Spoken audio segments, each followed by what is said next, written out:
Welcome to MDC Learning, Standard SYBCom, Subject Business Law.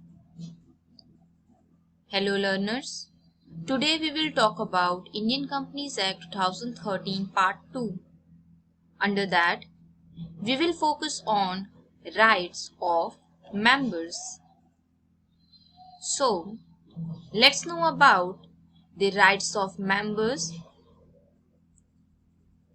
along with a conclusion part. Rights of members. Now on your screen you can see one by one the various rights of a members. The first and the most important right of a member is to elect a directors. Directors are the people who run a company. Directors हमारे company को चलाते हैं, company के सभी important decisions को लेते हैं. इन decisions को प्रॉपरली लिया जाए इसके लिए डायरेक्टर्स को इलेक्ट करना या चूज करना बहुत ही ज्यादा जरूरी होता है.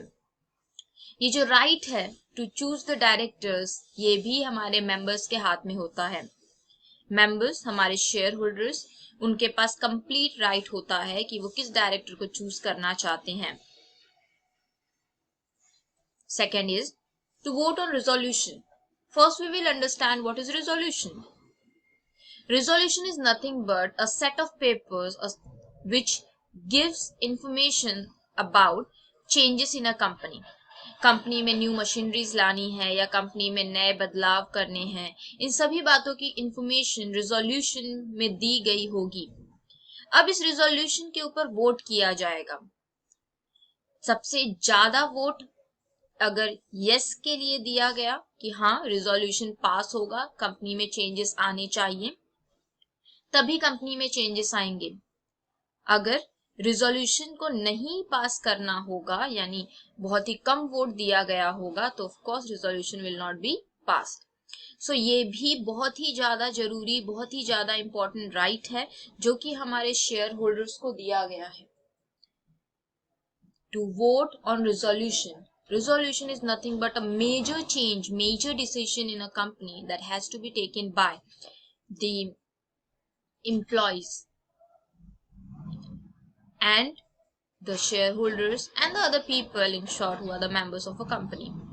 Third is enjoy profit. Of course, shareholders are the investors of a company. Not only investors, they are the owners of a company. They own the company. तो उस रीजन की वजह से कंपनी में किसी भी तरह का अगर प्रॉफिट होता है तो उस प्रॉफिट को एंजॉय करने का, उस प्रॉफिट को पाने का भी जो हक है वो हमारे मेंबर्स को मिलेगा. अगर एम्प्लॉयज की बात करें तो उन्हें इंक्रीमेंट मिल सकता है, उनकी सैलरी में किसी भी तरह का इंक्रीज हो सकता है. शेयर होल्डर की बात करें तो they are nothing but owners of a company, तो उन्हें तो बेनिफिट मिलेगा ही. Fourth one is apply to the count in case of. अगर इन नीचे दिए हुए फोर्थ पॉइंट में जो सब 3 पॉइंट्स हैं उनमें से कोई चीज हुई तो what will happen. First is operation. What it means lack of morality and fair dealings. Company में मोरालिटी कम है या फिर मॉरल वैल्यूज नहीं फॉलो हो रहे हैं तो वो सारी चीजों को ध्यान रखना है.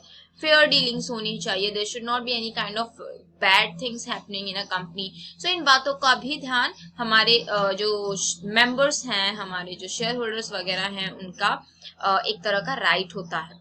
मिसमैनेजमेंट. अगर कंपनी में किसी भी तरह का प्रैक्टिस हो रही है जो कि डिसऑनेस्ट है या गलत काम हो रहा है, उस बात का भी इंफॉर्मेशन लेना, उस बात की भी जानकारी लेने का काम हमारे मेंबर्स का होगा.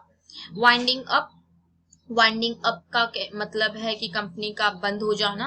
कंपनी के बंद होते समय भी जो कंपनी के मेंबर्स हैं उन्हें किसी ना किसी तरह से फायदा यानी प्रॉफिट मिलेगा. तो this is also important, that is winding up. Fifth one is share in the surplus. What is surplus? Surplus is nothing but another form of a profit. वो भी एक तरह का profit ही होता है. उसमें भी किसी भी तरह का अगर benefit मिलता है तो that benefit will go to our members. Call an extraordinary meeting. First we will understand what is extraordinary meeting. Any meeting which is called in a emergency situation.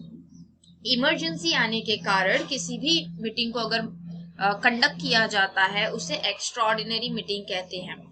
मान लीजिए कि सडनली पूरी सिटी में आग लग गई है और आग फैलती जा रही है, अब कंपनी में कुछ ऐसा सडन काम करना है या फिर ऐसी चीजें हैं तो एक्स्ट्राऑर्डिनरी मीटिंग बुलानी पड़ेगी।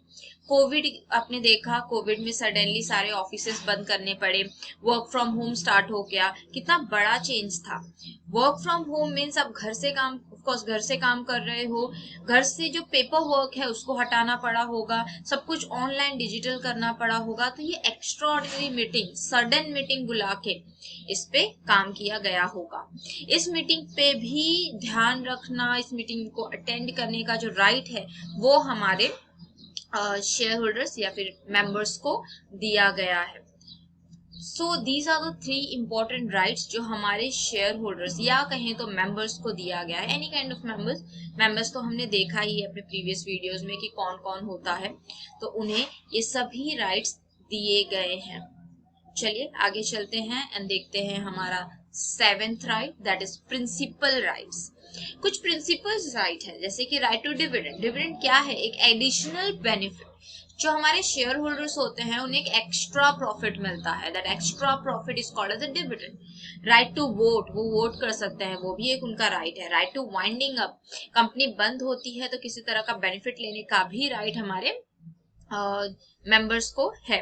तो जो प्रिंसिपल राइट्स की जब बात आएगी तो ये 3 प्रिंसिपल बहुत ही ज्यादा इंपॉर्टेंट और बहुत ही ज्यादा फंडामेंटल बेसिक राइट्स हमारे मेंबर्स को दिए गए हैं।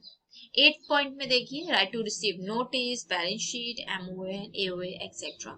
हमारे जो मेंबर्स हैं उनको ऑफ कोर्स कंपनी का एक बहुत ही जरूरी हिस्सा है, उन्हें कंप्लीट हक है कि वो किसी भी तरह का नोटिस, किसी भी तरह का बैलेंस शीट या एमओए एओए तो आप जानते ही हैं कि वो एक पब्लिक डॉक्यूमेंट होता है, पब्लिक उसे कभी भी रिव्यू या चेक कर सकती है।